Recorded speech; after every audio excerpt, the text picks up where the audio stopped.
बिस्मिल्लाहिर्रहमानिर्रहीम। 7th class ये आपका फ़र्स्ट ऑनलाइन लेक्चर है। हमारा जो चैप्टर स्टार्ट होने वाला है वो light in the night English ए। पहले हम बुक 1 करेंगे, उसके बाद इंग्लिश बी की तरफ हम जाएंगे। मैं आपको स्लाइड्स आपके सामने चल रही हैं, मैं थोड़ा सा रीडिंग भी करूँगा बुक की, और चैप्टर की रीडिंग करने के बाद मैं आपको इसकी सारी स्टोरी टाइम लाइन, यानी जो स्टोरी है स्टोरी लाइन वो बताऊंगा, सारी इसकी समरी बताऊंगा। उसके बाद इसके क्वेश्चन आंसर्स हैं वो हम देखेंगे, आपकी स्लाइड्स पर चलेंगी। ठीक है, तो देखते हैं हम। हमारा फर्स्ट चैप्टर है light in the night. Basically बच्चों ये जो चैप्टर है ये हमारा लंदन सिटी के ऊपर बेस्ड करता है। ये उस दौर की बात है जब 1700 की सदी में, जब लंदन के अंदर जो एक बहुत बड़ा शहर है अब तो, लेकिन उस वक्त लंदन इतना ज़्यादा फ्लरिश नहीं किया था, थोड़ा पसमानदा शहर था। उसमें जो लाइट्स यानी रात को जो स्ट्रीट लाइट्स थी वो मौजूद नहीं हुआ करती थी उस वक्त। तो जब नहीं होती थी तो उसमें फिर बहुत सारे मामलात थे कि डाकू वगैरह, लुटेरे वगैरह अक्सर लोगों को, रिहायशियों को लूट लेते थे, या कोई बंदा किसी एक्सीडेंट में मुब्तला हो जाता था। तो ये सारे मामलात हैं। इसकी रीडिंग हम थोड़ी सी करते हैं। अब इसके जो वर्ड्स टू नो हैं वो दो हैं, इन्फोर्स और विक। इन्फोर्स कहते हैं अमल दरामद कराना, ठीक है, या तामील करना, या आप उस पर अमल दरामद करवाएं। जैसे लॉ के लिए ये लफ्ज़ इस्तेमाल होता है, लॉ को इन्फोर्स कराया जाता है। ठीक है, law is to be enforced. ठीक है, लॉ को इन्फोर्स कराया जाता है, उसके ऊपर अमल दरामद कराया जाता है। विक, विक का मतलब होता है चिराग की बत्ती, यानी जो बाती जिसको हम कहते हैं उर्दू में, जो चिराग के अंदर एक लगाई जाती है रुई के धागे की तरह, रुई की होती है बेसिकली, वो रुई की ऊपर वो उठी भी होती है, और उसको हम चिराग की बत्ती कहते हैं, या बाती जिसको हम उर्दू में वैसे तो बाती कहते हैं। तो ये अल्फाज हैं विक और इन्फोर्स। अब इसमें जहाँ तक ताल्लुक़ है हमारा जो चैप्टर रीडिंग का ताल्लुक़ है वो है London is a major city, capital city. ये कैपिटल सिटी है। Before 1700 London was much small than it is now. बहुत छोटा हुआ करता था। ठीक है, 1700 की दिहाई में peoples would one could lawn cloudless moonlight night, people would take advantage of the moonlight and go out to socialise. अब तो लोग रात को चले जाते हैं बाहर घूमने फिरने के लिए, लेकिन उस वक्त बड़ा मुश्किल होता था बाहर जाना, एक दूसरे से मिलना मिलाना रात के वक्त। But night time in the city could be dangerous. रात को लोगों का बाहर निकलना बहुत मुश्किल हो जाता था कि अक्सर लोगों को चोट लग जाती थी। यू कुड ट्रिप, गिर जाओ, ठीक है, fall and injured your self, आप अपने आप को जख्मी करा सकते हैं, क्योंकि लाइट ही नहीं है, रोशनी नहीं हुआ करती थी, स्ट्रीट लाइट्स नहीं होती थी। ठीक है, बहुत सारे डाकू वगैरह उसमें घूमते थे, गलियों में घूमते रहते थे, तो वो लूट लाट देते थे लोगों को। There were many links boys who would for a small fee. अच्छा, अब यहाँ पर जहाँ से एक स्टोरी ये स्टार्ट होती है, जो लाइट वाला फिनोमेना है इस चैप्टर में, कि लाइट से जो ताल्लुक़ रखता है वो इस हवाले से है कि जो हमारा यहाँ से शुरू होती है इसकी तरक्की होना, यानी कि जो लंदन सिटी ने फ्लरिश करना शुरू किया, सिटी के अंदर लाइट्स लगना शुरू हुई। वो लाइट्स कैसे बनना शुरू हुई कि if people wanted to go out at night they would have to carry a burning torch और लैम्प, और if they were rich enough pay someone else to carry it.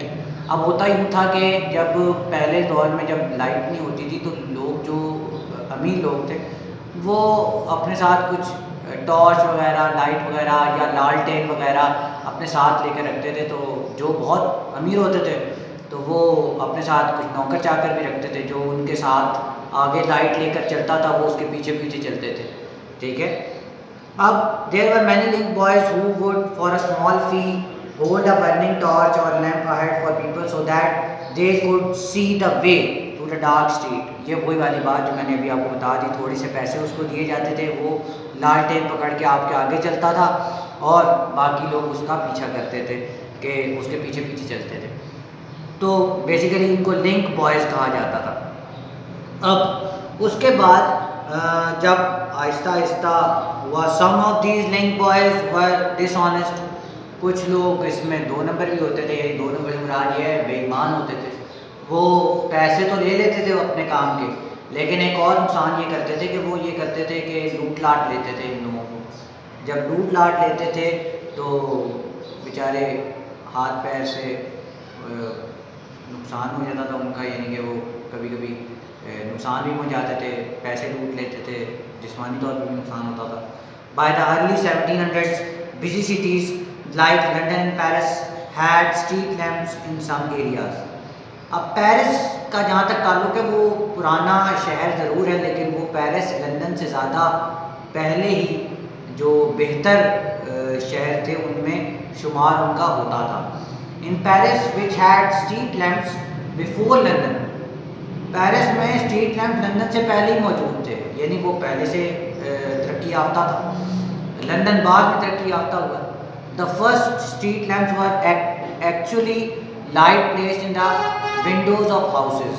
पहली दफ़ा लंदन में ये हुआ कि घरों की जो खिड़कियाँ थीं उसके बाहर चिराग जलाए जाते थे, घरों के ही होते थे, वो घर वाले ही जलाते थे, क्योंकि गवर्नमेंट की तरफ से कोई लाइट्स वगैरह वहाँ पर इंस्टॉल नहीं हुई थी। तो बेसिकली वहाँ पर जो घर वाले थे वो खुद ही रोशनी का इंतज़ाम करते थे कि वो अपनी खिड़कियों में या रोशनदानों में रोज़नों में वो लगा देते थे लाइट्स, जिससे बाहर गली वगैरह या बाहर जो रोड होती थी उस पर रोशनी हो जाती थी, तो उसमें थोड़ा सा लोग चल फिर लेते थे रात के वक्त। Actually light placed in the window of houses, police enforced a law that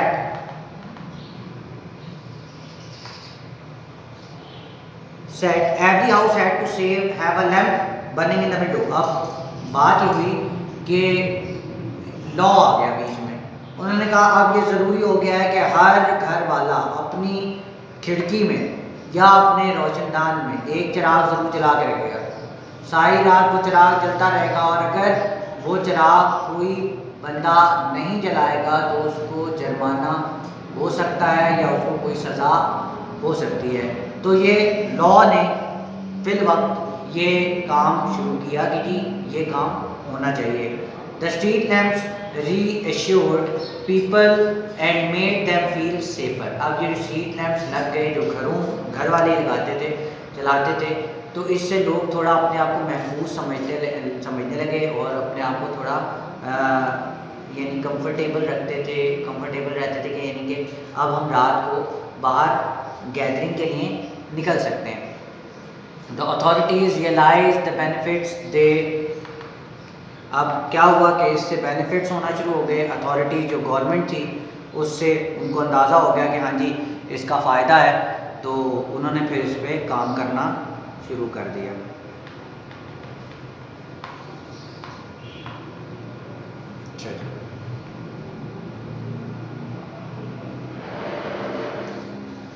अब एंड में क्या हुआ, in the 1700s London grew rapidly and became world centre of trade.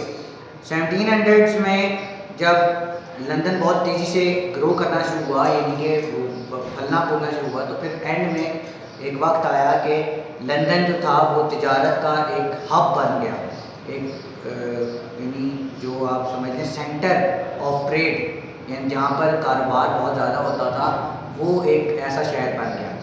Visitors to the city were amazed by them.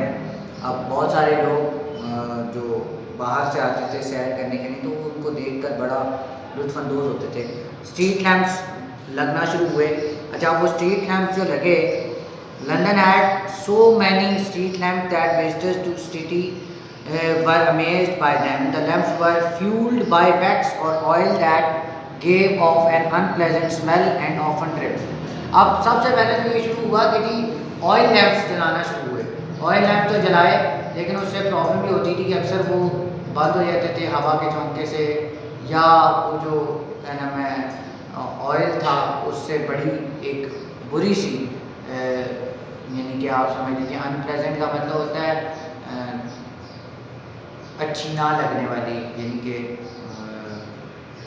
आप समझ लीजिए कि जिसको हम कहते हैं गैर खुशगवार सी एक नागवार सी जो स्मेल थी वो आती थी। जाहिर बात है पेट्रोल जलता था या फ्यूल जलता था तो उससे स्मेल आती थी, जिससे लोगों को बड़ी प्रॉब्लम होती थी।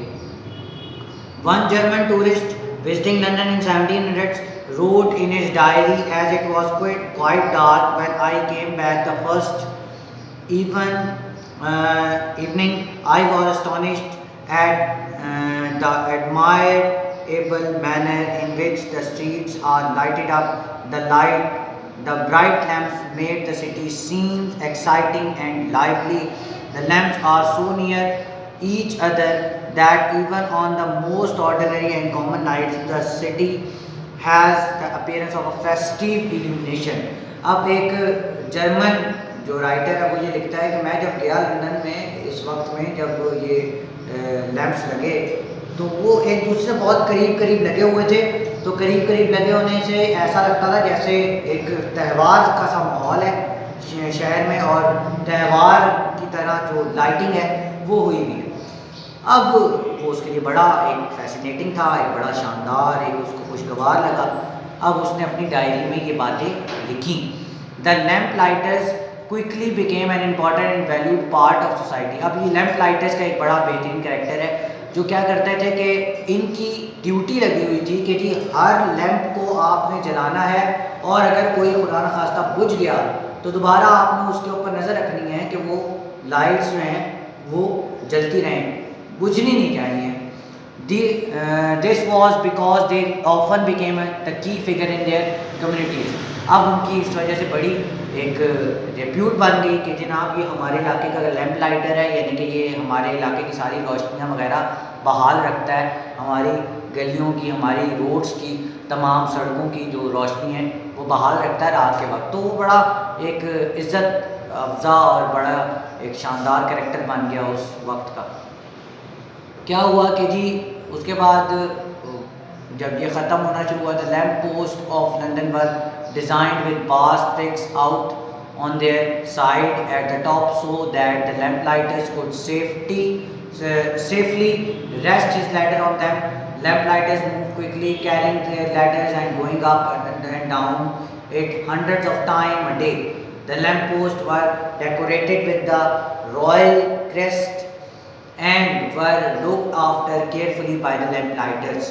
When the gas lamps started to use from 1805 onward, they changed the work of the lamplighters. अब ये लैम्प पोस्ट बनाई गई कि इसको डिज़ाइन किया गया कि इसको एक सड़क के किनारे, यानी जिसे फुटपाथ आप कहते हैं, वहाँ पर ये लैम्प पोस्ट लगाई जाएंगी, यानी खंभे लगाए जाएंगे, ठीक है, लैम्प लाइट्स लगाई जाएंगी, और उसमें जो रोशनी है वो की जाएगी। उसके बाद जब 1805 आया तो बड़ा एक सूरत हाल अजीब सी हो गई कि जब गैस लैंप्स आए तो इनका काम तो होता था दिए जलाना। बेसिकली उस लैंप पोस्ट में पहले दिए जलते थे जो कि फ्यूल वगैरह से, तेल वगैरह से जलते थे। अब तेल वाला का हिसाब नहीं था, अब तो गैस वगैरह चलती थी। अब गैस जब चलती थी तो गैस का तो एक ख़ास प्रॉपर कनेक्शन होता था, तो उसमें सिर्फ जो बहुत कम लोग रह गए, पहले बहुत सारे लोग चाहिए होते थे तेल वाले दिए जलाने के लिए, अब लोग कम रह गए कि जी गैस लैंप जलाना आसान है, गैस एक दफ़ा चली, एक बंदा जाएगा जल्दी जाकर तमाम जो लाइट्स हैं उसको ऑन कर लेगा, उसमें काम कम था। इसलिए बहुत सारे लैंप लाइटर्स जो थे वो रिडंडेंट हो गए। रिडंडेंट से मुराद ये कि वो बेकार हो गए, उनका कोई काम नहीं था, कम हो गई उनकी duties. The gas lamps were much quicker, light and did not require lots of work like the lamps, such as exchanging the smelly oil and replacing the trimming wicks. अब पहले दियों में तो बहुत सफाई सुथराई रखनी पड़ती थी, दाव धब्बे पड़ गए हैं, ऑयल डालना है, ऑयल साफ़ करना है, उस दिए की बाती चेंज करनी है, सब कुछ करना है। लेकिन अब ये सारा काम ही ख़त्म हो गया। ऑयल लैंप्स लग गए, एक ही दफ़ा ऑयल जलाया, वो सॉरी गैस लैंप आ गए, गैस जलाई और बस वो रोशन हो गया चिराग। तो अब वो सारे मामला ख़त्म हो गए थे, इसलिए सारे लैंप लाइटर्स भी जो थे वो रिडंडेंट हो गए थे। Charles Dickens captured this feeling in the story the lamp lighters. Charles Dickens एक बहुत बेहतरीन राइटर हुआ है, बहुत बेस्ट राइटर, फेमस राइटर के नाम से अलगाबा के अंदर इसकी बाकायदा एक पूरा चैप्टर है चार्ल्स डिकन के ऊपर। चार्ल्स डिकन एक बहुत बड़ा राइटर है, वो लिखता है lamp lighters, the lamp lighters उसकी एक किताब है, उसके अंदर अपनी स्टोरी के अंदर लिखता है ये सारी फीलिंग्स जो उन लैंप लाइटर्स के अंदर थी। ये जाहिर सी बात है वो बेकार हो गए हैं, उनकी जॉब चली गई है, तो इस वजह से वो बड़े एक अफसरदा सी कैफियत में मुब्तला हो गए थे। अब उसके बाद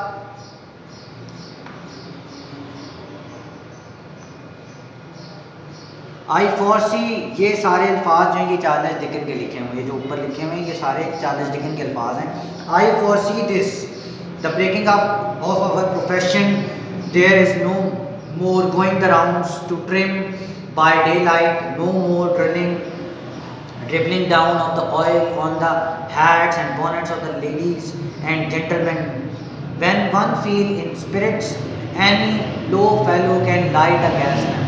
अब गैस लैंप में ये होता था कि कोई साफ सुथराई नहीं रखनी, उस दिए की बातें चेंज नहीं करनी, ठीक है। तो बहुत सारे लोगों में ये एक बुरी चीज़ लगती थी कि यार अब तो हमारा काम ही ख़त्म हो गया, लैंप लाइटर्स का अब कोई फ़ायदा ही नहीं है, ख़त्म हो गई हमारी जॉब। तो ये बड़ा नुकसानदेह और बड़ी एक दर्द की कैफियत उनके लिए बनी हुई थी। जाहिर बात है पहले उनका एक रोज़गार लगा हुआ था, अब उसका रोज़गार ख़त्म हो गया था, तो इस हवाले से वो बड़े आप समझने के उदास थे। अब टुडे देयर आर स्टिल 1500, अब ये मैं कंक्लूजन की तरफ जा रहा हूँ इस चैप्टर की। अब होता ये था कि today there are still 1500 gas lamps in London. London में अभी भी इस वक्त भी मौजूदा वक्त भी 1500 लैम्प्स मौजूद हैं, गैस लैम्प्स। हालांकि अब तो इलेक्ट्रिसिटी लैम्प्स आ गए हैं, वो ये सारी बात कर रहा है कि इलेक्ट्रिसिटी लैम्प्स आ गए तो सारा काम ही ख़त्म हो गया, ना कोई लैंप लाइटर की ज़रूरत है, ना पहले जितने थोड़े बहुत ऑयल यानी गैस लैंप लगाने के लिए लैंप लाइटर्स चाहिए थे वो भी अब ख़त्म हो गए, सब कुछ ही ख़त्म हो गया। एक स्विच ऑन किया सारे ऑन हो जाते थे लाइट, सब इलेक्ट्रिसिटी आ गई। 5 people are employed to operate that. आज के वक्त में 1500 गैस लैंप मौजूद हैं लंदन में और उनको जलाने के लिए सिर्फ 5 लोग दरकार होते हैं जिनको अभी तक उन्होंने जॉब पे रखा हुआ। The light then every evening and put them out every morning, वो रात को उसको जला देते हैं और सुबह को बुझा देते हैं। These lights are carefully looked after because they are part of the city's history, क्योंकि ये एक तारीखी विरसा है उस शहर का, इसलिए इसको बड़े ध्यान से रखा हुआ है। किंगस्टन पैलेस गार्डन, यहाँ पे ये लगे हुए हैं, is the name of the long Avenue in London. London में एक बहुत बड़ी शाहराह है, उसका नाम है किंगस्टन पैलेस, तो वहाँ पर ये लगे हुए हैं। It is lined with grand old buildings and is lit entirely by gas lamps, ये गैस लैंप से जलाए जाते हैं। There you can imagine that what it would have been like in London during the time of Charles Dicken. जरा यहाँ से आप अंदाज़ा लगा सकते हैं कि चार्ल्स डिकन के दौर में लंदन की हालत क्या थी। यानी चार्ल्स डिकन जो था वो उस दौर की अगर बात करता, चार्ल्स डिकन अपनी सारी ऑटोबायोग्राफी या स्टोरी अगर ऐसी लिखता तो उसमें वो क्या बात करता। अब ये आपके कुछ क्वेश्चन आंसर्स हैं, मैं आपको इसकी एक्सरसाइज दिखाता हूँ जो हमने अभी सॉल्व करनी है।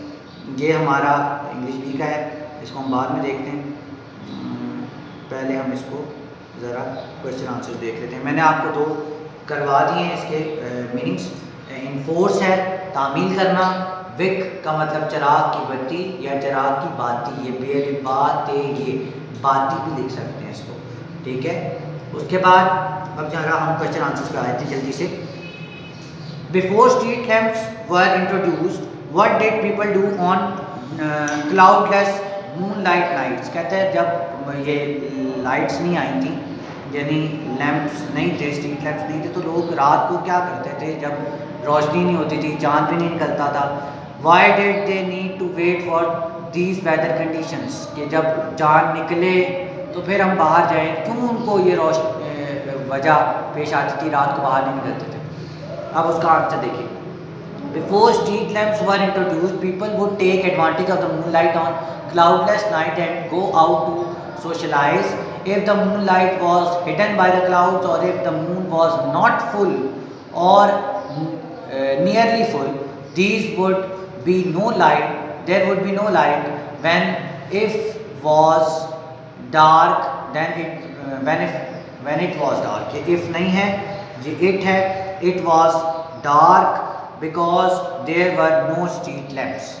अब होता ये था कि जब चाँद नहीं निकलता तो रोशनी नहीं होती थी, बादल आए होते थे, तो चाँद जब बदली में गया होता था यानी बादल की ओट में गया होता था तो रोशनी पूरी नहीं होती थी, या अगर आधा चाँद निकला है तो फिर प्रॉब्लम होती थी, रोशनी नहीं होती थी। इसलिए लोग रात को सोशलाइज नहीं कर पाते थे, बाहर नहीं जा पाते थे, उनको रुकना पड़ता था जब तक चाँद पूरा नहीं निकलेगा, हम बाहर नहीं जा पाएंगे। ठीक है। अब before streets were introduced,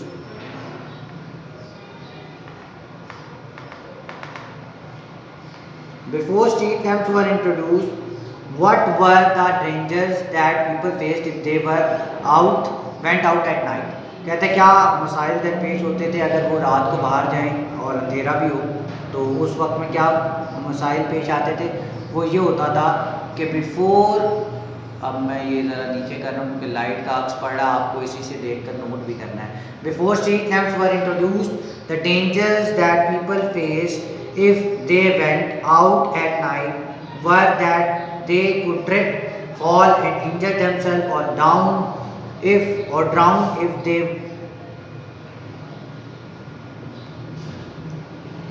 they fell into water, or be attacked or robbed।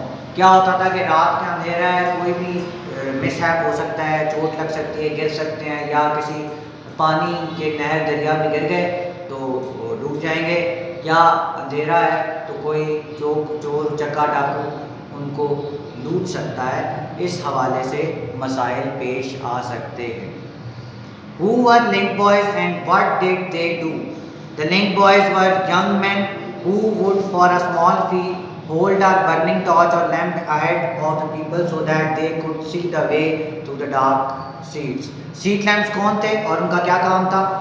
Street lamp यानी ये जो इनका नाम link boys were young man, वो जवान मर्द थे जो कि क्या करते थे, who would for a small fee, थोड़े से पैसों में कोई भी रोशनी या लालटेन वगैरह लेकर चलते थे लोगों के आगे आगे, और लोग उनको फॉलो करते थे ताकि उनको रोशनी मैसर आ सके। Question number 4, what did the work of a lamp lighters involve? Lamp lighters के कामों में या उनके फ़राइज़ में क्या क्या चीज़ें शामिल थी? Lamp lighter lit the street lamps in the evening and put them out in the morning. They cleaned the lamps, changed their oil and trimmed their wicks.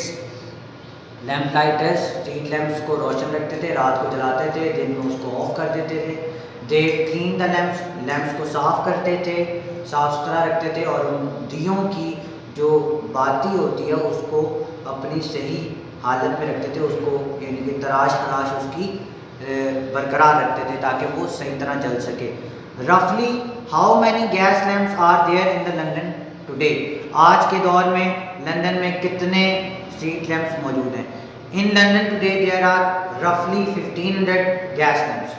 आज भी लंदन में 1500 गैस लैम्प्स मौजूद हैं। How many peoples are employed to light these lamps today? इन 1500 oil lamps को जलाने के लिए कितने अफराद दरकार हैं? तो वो सिर्फ कितने लगाए हुए हैं उन्होंने? एम्प्लॉय किए हुए हैं 5 peoples are employed to light these lamps today. सिर्फ 5 अफराद हैं जो उनको जलाते हैं। What were some of the unpleasant aspect of the early oil lamps? Oil lamps का अनप्लेजेंट एस्पेक्ट क्या था, यानी कि वो क्या नाखुशगवार चीज़ें थी जो उनको आती थी पेश। Some of the unpleasant aspects of the early oil lamps were that the oil in them had an unpleasant odor उनके अंदर ऑयल जो डलता था उसकी एक बड़ी नागवार सी बू होती थी। And they had to be carefully clean, उनको बड़ा ध्यान से साफ़ करना पड़ता था और साफ़ सुथराई देखनी पड़ती थी। एंड मेंटेन, और उसको मेंटेन भी रखना पड़ता था, यानी उसकी वो ख़राब ना हो जाए, उसकी बाती ठीक रहे, तो ये सारी चीज़ें उसकी देखनी पड़ती थी। So that the glass did not get dirty, और उसका जो शीशा है बाहर का वो ख़राब ना हो, गंदा ना हो, तो ये सारे मामला उसके देखने पड़ते थे। What was dangerous about the gas lamps that were introduced in the 1800s? 1800s में जो गैस लैम्प्स बनाए गए या लगाए गए उनमें क्या खराबियाँ थी, यानी उसके अंदर क्या ख़तरात थे। The dangerous that about the gas lamps that were introduced in the 1800s was that every now and then one would blow up। वजह ये थी कि कोई भी छोटा या बड़ा किसी भी वक्त उस गैस लैम्प को जला सकता था, कोई किसी को रोका नहीं जा सकता था, तो उसके ऊपर कोई नज़र नहीं रखी जा सकती थी कि कौन इसको जलाएगा, कौन इसको बंद करेगा। तो कोई भी आकर उसको जला देता था, कोई भी आकर बुझा देता था, तो उसके ये मसाइल उसके अंदर पैदा हुए थे। अब ये इसकी रेफरेंस का कॉन्टेक्स्ट है, जल्दी जल्दी हम इसको पढ़ लेते हैं। Answer the following with reference का context, the authorities maintenance of them, ये सारा आपका बुक में लिखा हुआ है। इसका क्वेश्चन है स्टेटमेंट के बारे में, what is meant by the authorities, authorities के बारे में इस सवाल में क्या मुराद है। द गवर्नमेंट, इसमें मुराद है गवर्नमेंट, अथॉरिटीज़ से मुराद। What were the benefits of having street lamps, street lamps के होने के क्या फ़वाइद थे। The street lamps allowed the people to come out on nights and do work or enjoy in their spare time. क्या था कि वो रात को सोशलाइज कर सकते थे, एक दूसरे से मिल सकते थे और अपने फारिग औकात में एक दूसरे से बातचीत इंजॉय कर सकते थे, एक दूसरे को के साथ हंसी मजाक कर सकते थे, खेल कूद सकते थे। There is no more giving the rounds to trim and day by day, nor more dripping down of the oil in the hats and bonnets of ladies and gentlemen when one feels in spirits. Any low fellow can light a gas lamp। ये सारी बात जो है, who said this, ये सारी बात किसने कही थी, चार्ल्स डिकन ने कही थी। A character in the lamplight, ठीक है, उसकी एक स्टोरी है लैम्प लाइटर्स चार्ल्स डिकन की, उसमें एक कैरेक्टर है वो ये बात कर रहा है। A character in the lamp lighters, a story by Charles Dickens said this. उसकी जो एक स्टोरी है द लैम्प लाइटर्स, उसके अंदर एक कैरेक्टर है, एक किरदार है जो ये बात कर रहा है।